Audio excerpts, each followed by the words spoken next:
अथ योग अनुशासनम्।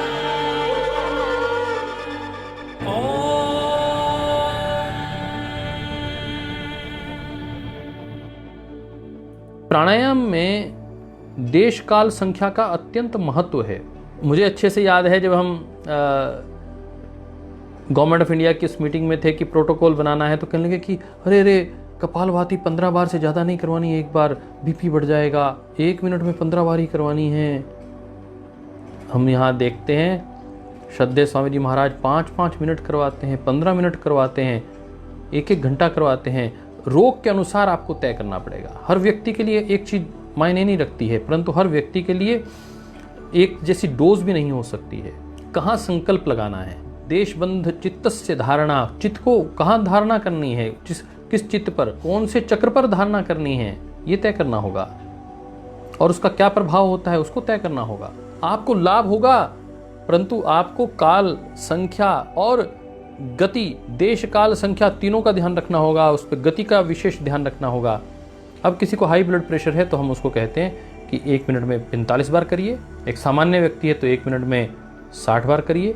परंतु लो बीपी का व्यक्ति है उसको हम 90 बार भी करवाते हैं, 75 से 90 बार करवाते हैं, हमें रिजल्ट मिलता है। कपालभाति यदि प्राणायाम की बात कर रहे हैं हम, तो कपालभाति प्राणायाम जिसको डायबिटीज़ है, प्री डायबिटिक है, अभी डायबिटीज़ का बॉर्डर लाइन डायबिटीज़ है, तो कपालभाति करने से आप पॉस्चर्स जो मंडूकासन, वक्रासन, कपालभाति करने से वो बिल्कुल ठीक हो जाएगा। परंतु उसको जेनेटिक बीपी है तो उसको 6 महीने भी लग सकते हैं, साल भी लग सकता है। हर बॉडी का अलग अलग विषय है। जब श्रद्धेय स्वामी जी महाराज कहते हैं कि प्री डायबिटिक रिवर्स हो जाता है, गवर्नमेंट ऑफ इंडिया ने रिसर्च किया है, आयुष मंत्रालय ने रिसर्च किया है, पतंजलि योगपीठ ने, मैं स्वयं उसका साक्षी हूँ, मैं स्वयं उस में शामिल रहा हूँ उस रिसर्च में, उसको मैंने प्रेजेंटेशन किया है।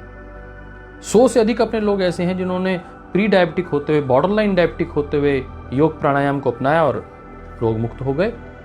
तो यदि आप को लाभ नहीं हो रहा योग से, प्राणायाम से, तो देखिए कहीं आपकी विधि में दिक्कत तो नहीं है, कहीं संख्या, कहीं मात्रा में दिक्कत तो नहीं है, आपकी डोज प्रॉपर है या नहीं है, आपका समय कितना है, क्या आप 1 या 2 मिनट करके अनुलोम विलोम यदि आपने 1 या 2 मिनट किया तो आप कहें कि मेरा ब्लॉकेज ठीक हो जाएगा, तो नहीं होगा भैया।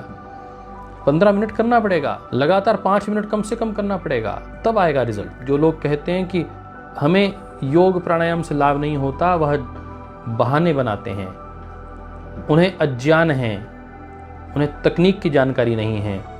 उन्हें मैं निवेदन करूंगा अपनी निकटवर्ती कक्षा में जाएं, निकटवर्ती योग शिक्षक से संपर्क करें और उनसे सीखें। परम श्रद्धेय स्वामी जी महाराज को प्रतिदिन फॉलो करें और प्रॉपर टेक्निक के साथ, प्रॉपर टाइमिंग के साथ, प्रॉपर डेडिकेशन के साथ और श्रद्धा भाव के साथ करें, रिजल्ट्स 100% मिलेंगे। बाह्य अभ्यंतर स्तंभ वृत्तिर देश काल संख्या भी परिदृष्टो दीर्घ सूक्ष्म।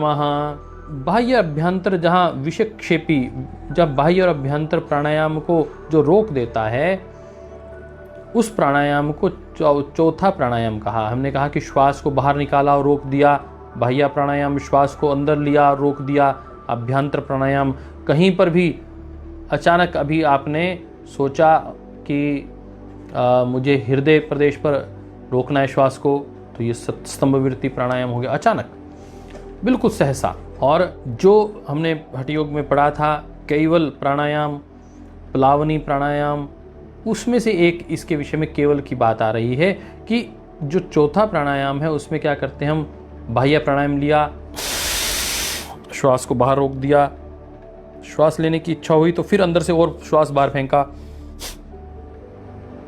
फिर इच्छा हुई, फिर अंदर लेने की इच्छा हुई, फिर श्वास को बाहर फेंका, श्वास को भीतर लिया,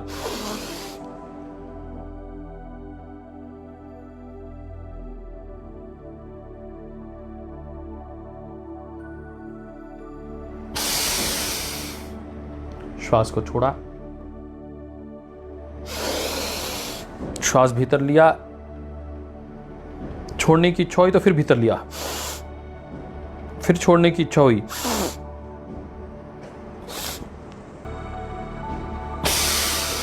अर्थात जब छोड़ने की इच्छा हो तो और श्वास लेना, और श्वास लेना। यह है बाह्य अभ्यंतर विक्षेपी प्राणायाम। तो इसे केवल प्राणायाम भी कहते हैं। इसमें केवल एक ही प्रक्रिया को बार बार किया जाता है। बाह्य प्राणायाम में श्वास छोड़कर फिर आप अंदर ले लेते हैं, परंतु इसमें केवल बाह्य बाह्य बाह्य प्राणायाम, श्वास को बार बार छोड़ा जाता है।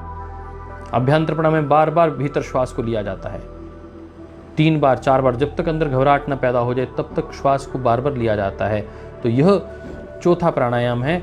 महर्षि पतंजलि ने 4 प्राणायाम के विषय में मोटे तौर पर संकेत किया है, परंतु यदि हम इसे देश काल संख्या के अनुसार से गिनती करें तो ये बहुत प्रकार के प्राणायाम हो जाएंगे।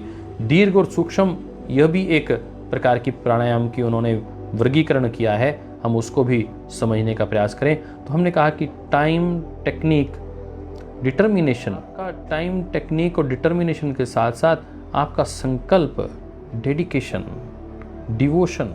नंबर 1 पे टेक्निक, ये टेक्निक ठीक नहीं है तो टाइमिंग का भी कोई लाभ नहीं होगा।